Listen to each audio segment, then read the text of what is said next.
बताया था नून लीग लाडलेपन से नुकसान खाएगी और वही हुआ खुर्शीद शाह का बयान। पाकिस्तान पीपल्स पार्टी के सीनियर रहनुमा सैयद खुर्शीद शाह ने कहा कि मुस्लिम लीग नून से मुतालिक मेरी पेशगोई दुरुस्त साबित हुई। कहा था ना कि नून लीग लाडलापन से नुकसान खाएगी और वही हुआ। एक इंटरव्यू में खुर्शीद शाह ने कहा, मुस्लिम लीग नून वाले शुरू में अवाम को दिखा रहे थे कि हम लाडला बनाने की बात ने नून लीग को काफी नुकसान दिया।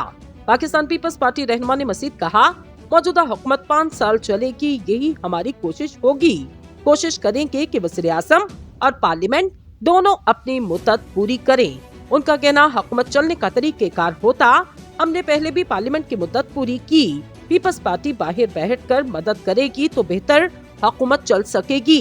खुर्शीद शाह ने ये भी कहा कि जब हुकूमत के अंदर अपोजिशन मौजूद हो तो अच्छा रिजल्ट मिलता।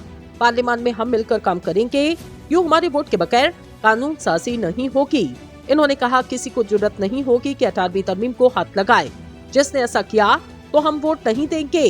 तरमीम को मजीद बेहतर किया जा सकता। पाकिस्तान पीपल्स पार्टी के रहनुमा ने कहा कि एजेंडा सिर्फ पाकिस्तान पीपल्स पार्टी ने दिया। आखिर में मजबूर होकर मुस्लिम लीग नून ने एजेंडा पेश किया। पीटीआई समेत किसी भी पार्टी ने एजेंडा नहीं दिया।